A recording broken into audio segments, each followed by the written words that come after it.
바울 목사님은 오늘 이 본문의 말씀을 통해서 아주 중요한 이야기를 또 하고 있습니다. 바울의 인생에 있어서 예수 그리스도를 깨달은 다음에 그의 인생의 목표가 달라졌어요. 그리고 그의 표대를 정해놓고 달려가는 그 달려감의 그 마지막의 끝은 부활에 참여하기 위함이다. 이렇게 성경은 기록하고 있죠. 예수 그리스도의 그 부활에 참여하기 위해 달려가던 바울에게 있어서 그의 삶의 하나의 그 과정을 오늘 이 본문은 뭐라고 표현했냐면 24절에 보니까 나는 이제 너희를 위하여 받는 괴로움을 기뻐하고 그랬어요. 여러분, 괴로움을 기뻐하는 사람이 좀 이상한 사람이죠.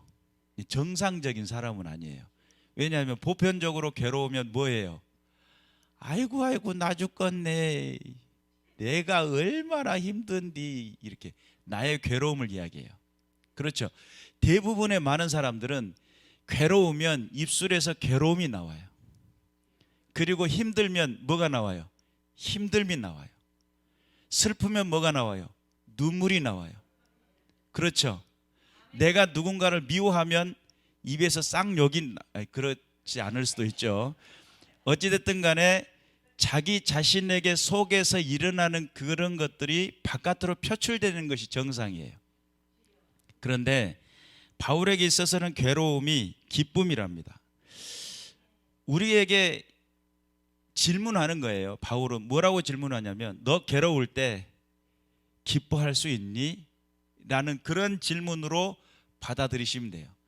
네가 정말 괴롭고 힘들 때에 너의 입술에 찬송이 있을 수 있니? 네가 정말 고통 중에 있을 때에 고통의 신음소리를 외치는 것이 아니라 너의 입술 속에 감사가 외쳐질 수 있니? 라고 질문하는 것과 같은 느낌으로다가 오늘 이 본문을 한번 보시면 되겠습니다. 기뻐하다라고 하는 이 카이로라고 하는 이 단어는 유쾌하게 되다, 은은히 행복하다, 이런 뜻을 가지고 있어요. 그러면 내가 괴로우니까 그래, 내가 지금 괴롭지만 내가 기뻐해야지, 억지로 하는 그런 기쁨이 아니에요. 내가 괴롭지만 그 괴로움 가운데 은은한 기쁨이 있다는 거예요. 은은하게 유쾌하게 되었다는 거예요. 그러면 도대체 어떤 수준에 이르러야 저렇게 괴로움 속에 들어간 상황 속에 그 상황 속에서도 은은한 기쁨의 맛을 볼 수 있을까? 우리는 아메리카노 말고 거기 에스프레소를 먹으면 이게 무슨 맛인지 일단 쓴맛에 다 잊어버리잖아요. 그런데 저쪽 다른 나라에서는 에스프레소를 먹으면서 정말 고소하다, 이런 분들이 있단 말이에요. 고소함 찾아보셨어요? 저는 아직 못 찾았어요. 왜 고소한지를 이해를 잘 못해요. 근데 어떤 목사님은 그것을 또 고소하다고 하시더라고요. 그런데 정말 괴로움이 오고 쓴맛이 오고 슬픔이 오고 힘듦이 올 때 정말 그 가운데서 은은한 기쁨이라고 하는 것은 어느 정도 수준에 올라가야 그 정도의 신앙적 고백을 할 수 있을까? 보편적인 많은 사람들은 괴로우면 괴롭다고, 슬프면 슬프다고, 힘들면 힘들다고, 내 인생에 정말 괴롭고 힘들고 눈물 나고 이런 모든 것들을 막 차고 넘쳐나는 그런 것이 일반적이라고 본다면 어느 정도 수준의 경점에 올라야 이 정도 신앙 고백을 할 수 있을까? 우리는 그러면 신앙적 고백이 성장하고 자라야 된다는 것을 깨달아야 될 줄로 믿습니다. 그리고 오늘 이 본문의 24절 그 이하에 보면 그리스도의 남은 고난을 그의 몸된 교회를 위하여 내 육체에 채우노라. 그리스도의 남은 고난이라는 그 단어를 가지고 제가 참 많이 고민을 했었어요. 처음에 이 문장을 읽으면서 아니, 그리스도의 남은 고난은 도대체 뭐야? 왜 그리스도의 남은 고난이라고 표현을 했을까라고 하는 여러 가지 의구심을 들었었는데, 예수님이 십자가에서 달려서 돌아가실 때에 마지막 말이 뭐예요? 다 이루었다. 이게 이제 텔레오라고 하는 단어인데, 완전히 하다, 완수하다, 결론 짓다, 청산하다, 지불하다 등등등 뭐 그런 뜻이에요. 쉽게 말하면 여기 이제 와이마트에 가가지고, 전일마트 가가지고 계산을 했어요. 제가 물건을 라면 한 박스를 딱 들고 나왔어요. 그런데 지갑을 뒤져보니까 어메, 돈이 없네. 그런데 지나가던 강 집사님이 우연히 저랑 눈이 마주쳤어요. 목사님 거기서 뭐 하세요? 이렇게 질문을 했어요. 그래서 제가 아니 나 분명 지갑을 다 모은 줄 알았는데 라면 앞에 박스 놔두고 이러고 있으니까, 아 그래요? 그럼 제가 대신 계산해 드릴게요. 평상시도 그러지만 계속 그럴 것 같아요. 와가지고 계산을 딱 했어요. 그러면 그 물건은 누구의 것이 돼요? 내 것이 되죠. 여기서 지불했기 때문에 그것이 내 소유가 돼요. 예수님께서 우리에게 생명을 주시기 위해서 십자가에서 당신의 피값을 통해 가지고 완전 지불을 해버린 거예요. 그리고 그 지불함과 동시에 사망이었던 내가, 사망 권세에 잡혀있던 내가 그 지불하심을 통해 가지고 생명이 내 것이 돼버려요. 믿으시길 바랍니다. 그래서 예수 그리스도가 이 땅에 오셔서 하시고 싶었던 가장 중요한 사건이 뭐냐면 한 영혼이라도 구원하는 것, 전 인류를 구원하는 것. 그러면 구원에 대한 목표를 가지고 하나님께서는 예수 그리스도를 이 땅에 보내시고 십자가의 사건에서 죽게 만들었어요. 그런데 엄청난 사건이잖아요. 우리가 죽을 수밖에 없던 나를 예수 그리스도의 십자가 사건을 통해 가지고 구원하고 영원한 생명을 얻도록 만들었으니까 어마어마한 사건이잖아요. 그런데 성경에는 로마서 10장 14절에 보니까 그런즉 그들이 믿지 아니하는 일을 어찌 부르리요, 듣지도 못한 일을 어찌 믿으리요, 전파하는 자가 없이 어찌 들으리요, 이랬단 말이에요. 그러면 그리스도의 그 십자가의 그 고난의 사건은 뭐냐면 인류를 구원하는 목적이고, 엄청난 십자가의 그 죽으심은 인류를 대속하는 어마어마한 기적 같은 역사인데, 이것이 예수님이 십자가에 죽으시고 전달자가 없었다고 한다면 오늘날 복음이 여기까지 오지도 못했을 뿐만 아니라 하나님의 구원이 이루어지지도 못했을 거예요. 그러면 그리스도의 그 남은 고난이라고 하는 것은 어떤 개념이냐면, 예수님이 십자가에 죽으시면서 인류를 구원하는 목적을 가져서 돌아가셨지만 전하는 자가 없었다면 그 소식은 우리에게 전달되지 않았을 거예요. 그런데 전달자가 되겠다고, 십자가의 전달자가 되겠다고, 또 예수 그리스도의 그 사랑을 나누는 자가 되겠다고, 선포하는 자가 되겠다고 작정하고 소원하고 그 뜻을 이어받기 위해 기도하고, 하나님 내가 복음을 전하는 자가 되기를 소망합니다 라고 기도를 했다면 그는 그리스도의 남은 고난에 참여한 사람이에요. 놀라운 일이죠. 그러면 예수님의 그 십자가 사건의 그 은혜에 동참할 수 있는 비결이 뭐라고요? 내가 복음을 전하는 것. 혹시 복음 전도하시면서 박해 받아보신 적 있어요? 예수 믿으라고 하는데 막 빗자루가 날아오고, 막 예수 믿으라니까 물이 쫙 찌그러지고, 막 예수 전도해놨더니 뺨을 막 좌우로 막 돌려 때리고, 막 예수 전도에 우리는 죄인입니다. 당신 내가 죄진 거 봤어 그러면서 주먹으로 때리려는데 얼마나 놀랐는지 몰라요. 생긴 것은 그 산적 도둑놈 같이 생겨가지고 이래가지고 내가 죄진 거 봤냐고 막 이러니까, 젊은 나이에 그때 20대 중반이었는데 어머 아저씨 주먹질로 하시려고요? 그런데 전도를 하려다 보면 어떤 현상이 생겨나게 되냐면, 예수님의 복음을 온전히 전하다 보면 거기에는 박해가 따를 수 있어요. 안 믿겠다는데 믿으러 가니까, 귀찮으니까 막 성질 부리기도 해요. 몰라서 그런 죄를 짓는 거죠. 그리고 하나님을 섬기는 것이 도대체 뭔지를 모르니까 자꾸 공격하는 거예요. 하나님 불꽃 같은 눈동자로 우리를 지켜보고 계시고 우리의 모든 일거수일투족을 다 행위록에 기록하시며 생명책에 기록된 대로 우리를 부르시고 심판하시고 영원한 생명으로 이끄실 그분이 분명히 존재한다면, 만약에 박해하고 있는 그 손모 가지고 어떻게 돼요? 큰일 나죠. 만약에 잘못 이야기하면 어떻게 돼요? 큰일 나죠. 하나님이 살아계신다는 분명한 믿음이 있다고 한다면 조심해야 됩니다.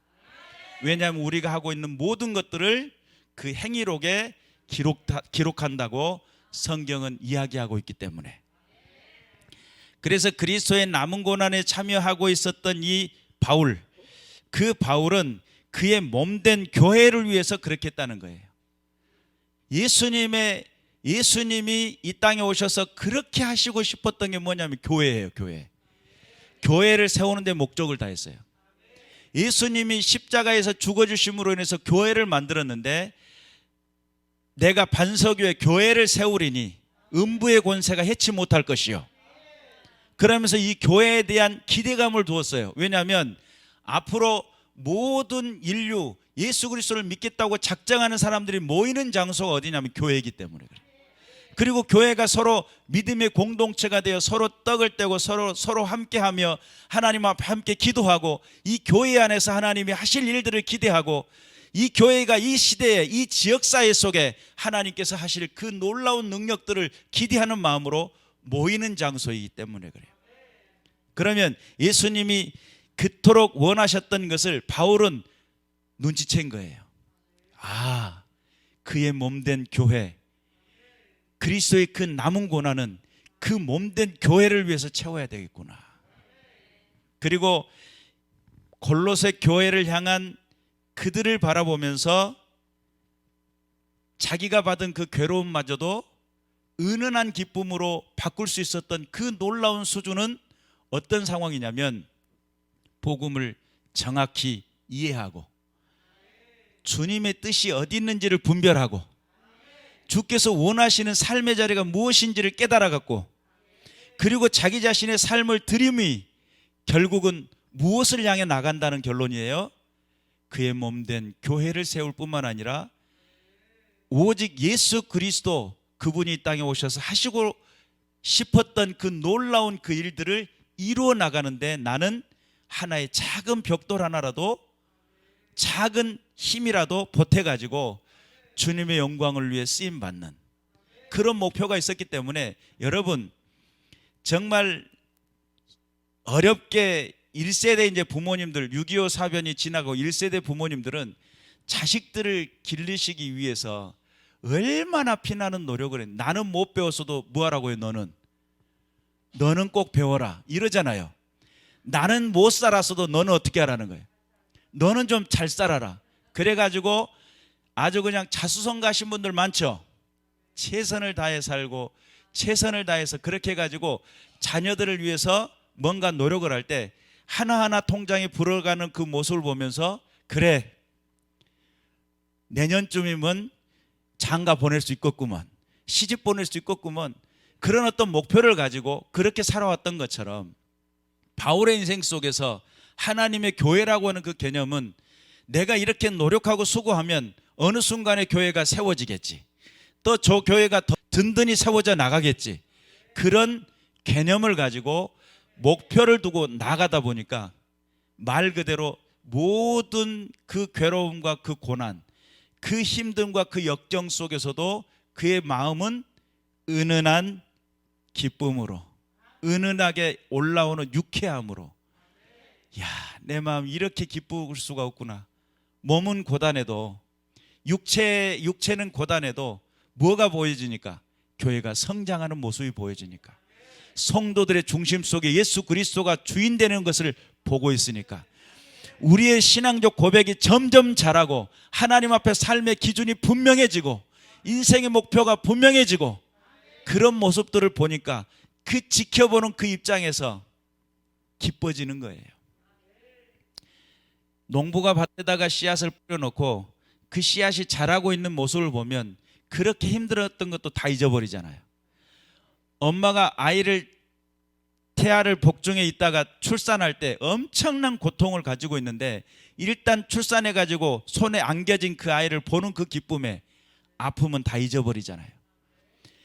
바울의 인생 속에서 그렇게 고차원적인 신앙적 가치를 가질 수 있었던 것은 하나님 안에서 교회가 자라고 성장하고 하나님 안에서 하나님의 뜻이 이루어지고 그 모습을 보니까 그의 중심 속에 은은한 유쾌함이, 은은한 기쁨이 올라왔다는 거예요. 믿으시기를 주님의 이름으로 축원합니다. 그래서 결국은 자기 자신의 육체에 그 모든 것을 채웠다는 거예요. 그 어려움도, 그 고난도, 그 고통도. 고린도후서 11장에서는 바울이 당했던 모든 어려운 것들이 한꺼번에 나열이 되어 있어요. 뭐 3번 태장을 맞았다는 둥, 뭐 이런 이야기들, 파선의 위험, 강도의 위험, 칼의 위험, 뭐 이런 이야기들.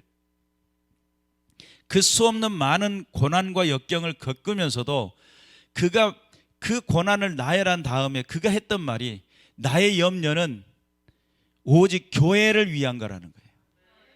오직 교회. 그러니까 우리가 하나님의 교회가 세워지는 거, 교회가 세워지든 말든 나는 상관없고 나는 내가 지킬 것만 잘 지키면 돼, 이러신 분들은 아직 주님의 뜻을 정확히 모르시는 분들이에요. 하나님의 교회를 세우는 목적이 결국은 그리스도의 남은 고난에 참여하는 것이고, 그리스도의 남은 고난에 참여하는 것이 곧 믿음을 부여받은 하나님의 영원한 하나님의 자녀가 된 백성들로서 사명이기도 해요. 이러한 사실을 분명히 깨달으시기를 주님의 이름으로 축원합니다. 25절에 보니까 내가 교회의 일꾼 된 것은 하나님이 너희를 위하여 내게 주신 직분을 따라 하나님의 말씀을 이루려 함이라. 25절에서는 무슨 이야기를 하냐면, 그렇게 내가 노력하고 수고하고 교회의 일꾼 되는, 하나님 앞에서 직분을 받았던 그 핵심이 뭐냐, 그 직분을 하고 또한 사명을 감당하는 그 핵심이 뭐냐라고 했을 때 하나님의 말씀을 이루는 것이라는 거예요. 여러분, 우리가 하나님의 뜻을 이루겠다고, 하나님의 영광을 돌리겠다고 하고 있는 그 모든 것들을 점검해 볼 필요가 있어요. 과연 주님이 기뻐하시는 일이 무엇이냐라고 했을 때, 우리 주님이 정말 기뻐하는 것은 하나님의 말씀이 이루어지는 거예요. 어느 날 예수님이 그런 이야기를 합니다. 너희가 나를 사랑하려거든 내 계명을 지켜라. 내 계명을 지키는 자라야 나를 사랑하는 자니. 그러면 예수님을 사랑한다라고 따르며 주님의 영광에 주님의 기쁨이 되기를 원해요. 그런데 그렇게 되기를 원하는 사람일수록 무엇을 할 줄 알아야 되냐면, 하나님이 뭐라고 말씀하셨느냐예요. 하나님이 정말 이 땅에서 이루고 성취하고자 하는 그 뜻이 무엇이냐는 거예요. 이것을 모르는 상태에서 주님의 일을 하겠다고, 주님 앞에 주님의 기쁨이 되겠다고 아무리 모임을 갖고 아무리 열정을 가지고 아무리 물질을 들여도 나중에 주님 앞에 서는 그날에 우리 주님이 뭐라 하실까요? 너는 이 짝으로 할 때 왼쪽으로 서는 확률이 있어요. 내가 언제 가난한 자를 안 돌봤고 갇힌 자를 안 돌봤습니까? 라고 할 때 지극히 작은 자에게 한 것이 곧 내게 한 거라는 거예요. 그러니까 정말 자기 자신은 그런 일들을 했다라고 여겼는데 우리 주님은 아니라고 이야기하시고, 나는 그렇게 한 적은 없는데 주님 원하시는 삶의 자리에 소외되고 힘들고 어려운 이들과 더불어 주님의 말씀의 전달자가 되었고, 하나님의 살아계신 은혜를 나타내려고 작정했고, 한 영혼이라도 바라보며 구원하고자 하는 그런 열망으로 인생을 살았는데, 자기가 가난한 자를, 목적을 두고 가난한 자를 찾은 것도 아니고 목적을 두고 갇힌 자를 찾은 것도 아닌데, 그의 일상의 모든 삶의 현장 속에 나눔을 베풀고 하나님 앞에서 은혜를 나누며 하나님의 뜻을 드러내기 위해 자기의 소소한 모든 부분들과 더불어 복음의 전달자가 되었더니, 지극히 작은 자에게 한 것이 곧 나에게 한 것이니라. 그런 칭호를 받고, 너는 이 짝으로 너희 오른쪽 왼쪽 갈라버리면 슬픈 일이에요.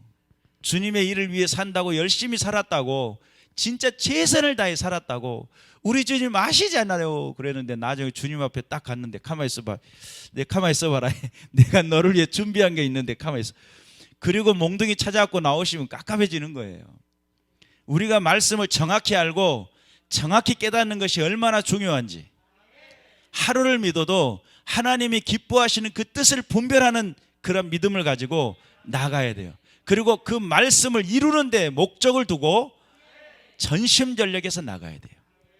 그런데 많은 사람들이 괴로우면 내 괴로움을 토로하고, 또 힘들고 어려우면 정말 힘들고 어려움이 나오며 하나님의 교회 일꾼과 또한 내게 주신 직분과 사명이라는 그 개념에서 자꾸 망각하면서 내 자신만 생각하고 있다면 하나님 앞에 섰을 그날에 이거는 슬피 울며 이를 갈미 있을 확률이 있단 말이에요.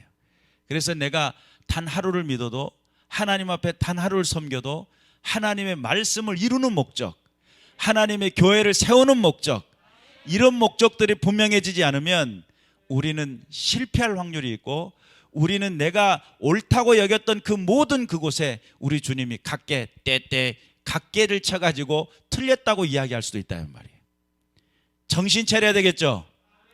그러니까 우리가 예수 그리스도를 온전히 믿고 깨달아서 하나님의 영광을 드러내고 주께서 원하시고 기뻐하시는 일들을 감당해내는 믿음의 군사들이 되어야 될 줄로 믿습니다. 그래서 사역의 이유, 사명의 이유, 신앙의 이유, 그런 게 도대체 뭐냐는 거예요. 결론적으로 그리스도의 남은 고난에 참여하는데 그것이 목적이 돼야 되고, 하나님의 말씀을 이루고 성취하는 데 목적이 돼야 돼요. 내가 예수 믿는다고 해가지고 내 일신상의 안일만을 추구하고 있고, 내가 잘 먹고 내가 잘 사는 것에 목적을 두고 인생을 살아간다고 한다면 결국 그는 하나님의 그 깊으신 뜻을 이해하지 못할 수가 있어요. 그런데 내가 사명자고 사역을 하고 있고 하나님의 영광을 위해 살고 내가 예수님을 믿겠다고 작정하는 사람들일수록 무엇을 볼 줄 알아야 되냐면, 나를 사랑하시고 나를 위해서 독생자 예수 그리스도를 아낌없이 내어주시고, 그리고 내 인생에 나를 구원하시고 작정하신 그 은혜를 따라 하나님의 뜻은 어디 있습니까? 이 질문할 줄 알아야 돼요. 주님이 나를 향해서 원하시는 뜻은 어디 있습니까? 하나님, 정말 내 인생을 통해서 하나님이 기뻐하시는 일들을 감당하기를 원하는데 나는 어떤 분야에서 전달자가 돼야 합니까? 많은 분야가 있겠죠. 많은 상황들이 있을 수 있어요. 많은 직업이 있을 수 있고 많은 관계를 맺어 나갈 수 있어요. 그러나 일상의 생활에 일상의 이야기들로 그냥 그렇게 사는 것이 아니라, 나를 만나는 이들에게 당신을 보니 하나님 살아계시고, 당신을 보니 하나님 역사하시며, 당신을 보니 지금도 그분은 펄펄하게 불꽃 같은 눈동자로 살아계신다는 거예요. 펄떡펄떡 시퍼런 눈동자로 나를 지켜보고 계신다는 거예요. 야, 정말 신앙하려면 그런 고백이 있을 정도의 관계를 맺어 나가야 돼요. 그래서 우리의 삶의 현장 속에 하나님이 기뻐하시는 그 뜻을 따라 영광을 돌려드리는 믿음의 군사들 되시길 바라고, 바울은 그의 인생 속에 수없는 많은 고난과 역경을 겪으면서도 그는 오직 그 고난 때문에 슬픔의 소리, 낭망의 소리, 좌절의 소리, 또한 자기를 불쌍히 여기는 말이 아닌 하나님의 살아계신 은혜를 나타내고, 정말 내가 이 고난 중에서도 내 마음속에 은은히 찾아오는 이 유쾌함, 이 즐거움이 하나님 앞에서의 그 즐거움을 알았기에 자기 자신에게 육체의 그 고난을 자기 육체에 채우겠다는 거예요. 그리스도의 남은 고난을 자기 육체에 채우겠다는 거예요. 얼마나 신앙적 고차원적인 신앙의 고백을 하고 있는지. 우리가 인생을 사는 동안에 내가 아파야 할 부분이 뭐냐, 내가 다른 사람이 내 한마디 한 것에 내 상처받아 가지고, 또는 나를 알아주지 않아 가지고, 또는 이런 것에 아파할 것이 아니라 무엇에 아파할 줄 알아야 되냐면, 하나님의 말씀이 이루어지지 않는 것에 아파야 되고, 하나님의 교회가 약해져 있는 것에 아파할 줄 알아야 되고, 하나님의 뜻이 이루어지지 못하는 그것에 때문에 내 가슴을 치며 애통하고, 하나님 이루게 하시옵소서, 하나님 힘을 얻게 하시옵소서, 목적을 세워나갈 수 있도록 도와주옵소서. 우리가 보고 생각하고 계산하고 바라보는 구상이 요즘 어떤 목사님이 설교할 때 그런 이야기 하더라고요. 하나님 앞에 하나님 이거 이렇게 해 주십시오. 언제까지 이거 돼야 됩니다. 이렇게 기도를 한대요. 그러면 하나님이 그거 안 들어주면 지금 이틀 남았으니까 이틀 더 여유를 드릴 테니까 이걸 이루어 주시옵소서 막. 예. 하나님이 꼭 그렇게 해야 된다는 거예요. 그러면 그렇게 기도를 하면 과연 그것이 하나님이 원하시는 기도일까? 하나님의 뜻은 어디 있습니까? 그분의 뜻을 이루기 위해 내가 노력하겠습니다. 하나님이 원하시는 뜻은 무엇입니까? 그것을 향해 내가 달려나가겠습니다. 이렇게 기도를 해야 되는데 요거 딱 정해놓고 요것은 요렇게 돼야 됩니다. 이게 될 줄로 믿습니다. 이렇게 기도한다는 거예요. 그러면 그게 과연 믿음일까라고 하는 그 질문을 그 목사님이 그 유튜브 설교 가운데 그렇게 이야기를 해요. 요즘 오늘날 기독교인들이 그런 기도를 하고 있다. 하나님을, 그래서 자기가 하나님을 부리는 거예요. 이 짝으로 오시오, 저 짝으로 오시오, 내가 이리 갈 테니까 나의 길을 앞에 형통케 해주시오. 이렇게 해가지고 내가 하고 싶은 것에 대해 목적을 두고 그것에 대한 꿈을 꾸고 그것을 막 선포한다는 거예요. 그리고는 하나님 막 이루신다는 막 홍해의 물아 갈라져라 하는 것처럼 막 그렇게 한다는 거죠. 그런데 우리 주님이 하시는 말씀이 뭐라고 그래요? 먼저 그의 나라와 그의 의를 구하라.